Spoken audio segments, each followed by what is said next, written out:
ज्या बंडामुळे संपूर्ण देशात खळबळ वाढली, ज्या बंडामुळे एक सरकार कोसळलं, त्या एकनाथ शिंदेंच्या शिवसेनेतल्या बंडाला आज 3 वर्ष पूर्ण झाली। एकनाथ शिंदेंनी शिवसेनेत केलेल्या बंडानंतर दोन्ही शिवसेनेमध्ये आरोप प्रत्यारोपाचा सामना आज तागायत सुरू आहे। बाळासाहेबांचा विचार टिकवण्यासाठी शिवसेनेत बंड केलं। उद्धव ठाकरेंनी शिवसेनेला काँग्रेसच्या दावणीला बांधल्याचा आरोप एकनाथ शिंदेंनी केला। एकनाथ शिंदेंनी शिवसेनेत बंड केले आणि मुख्यमंत्रीपदी विराजमान झाले। एवढंच नव्हे तर आमदार खासदारांच्या संख्याबळावर एकनाथ शिंदेंनी शिवसेना पक्ष आणि चिन्हासह शिवसेना ताब्यात घेतली आणि उद्धव ठाकरेंना सर्वात मोठा धक्का दिला। या बंडानंतर उद्धव ठाकरे वेळोवेळी शिंदेंवर टीका करतात।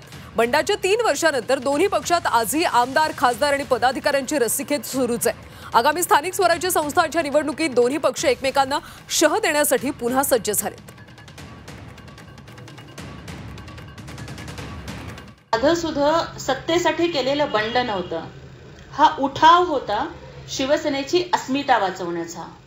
ही एक क्रांती होती। एका सर्वसामान्य शेतकऱ्याच्या मुलानं हिंदुहृदय सम्राट बाळासाहेब ठाकरे आणि धर्मवीर आनंद दिघे साहेब यांचे विचार जपण्यासाठी स्वतःचे प्राण पणाला लावून 3 वर्षापूर्वी हा उठाव केला होता। तर 21 जूनला एकनाथ शिंदे आपल्या समर्थक आमदारांसह गुजरातच्या सुरतमध्ये गेले। सुरतमध्ये ते ली मेरिडियन हॉटेलमध्ये वास्तव्याला होते। पहिल्यांदा या ठिकाणी शिंदेंनी शक्ती प्रदर्शन केलं। शिंदेंच्या मनधरणीसाठी ठाकरेंनी मिलिंद नार्वेकरांना सुरतला पाठवलं, मात्र नार्वेकर रिकाम्या हाती परतले। गुजरातमध्ये शक्ती प्रदर्शन केल्यानंतर एकनाथ शिंदे सुरतवरून गुवाहाटीला रवाना झाले। शिंदे गुवाहाटीत पोहोचल्यानंतर काही दिवसातच गुलाबराव पाटील, उदय सामंत एकनाथ शिंदेंकडे आले। बघता बघता काही दिवसातच शिंदेंच्या बाजूने 50 आमदार गुवाहाटीत जमले। एकनाथ शिंदे जो काही निर्णय घेतील तो आम्हाला मान्य असेल असा आमदारांनी ठराव केला। गुवाहाटीतून निघण्याच्या 1 दिवस आधी म्हणजेच 28 जूनला शिंदेंसह सर्व आमदारांनी कामाख्या देवीचं दर्शन घेतलं। 29 जून रोजी एकनाथ शिंदे समर्थक आमदारांनी गुवाहाटीवरून ते गोव्याकडे रवाना झाले।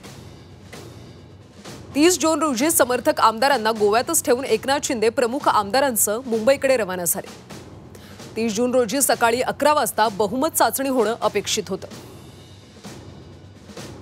मुख्यमंत्री ठाकरेंच्या राजीनाम्यामुळे बहुमत चाचणीऐवजी थेट फडणवीस शिंदेंचा शपथविधी होणार हे स्पष्ट झालं। राजभवनात मोठा ट्विस्ट पाहायला मिळाला। फडणवीसांना मुख्यमंत्रीपदी फडणवीसांनी एकनाथ शिंदेंची घोषणा केली।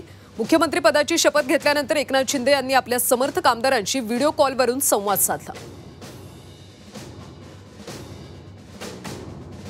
तर अशा पद्धतीने शिंदेंच्या बंडाला 3 वर्ष पूर्ण झाली।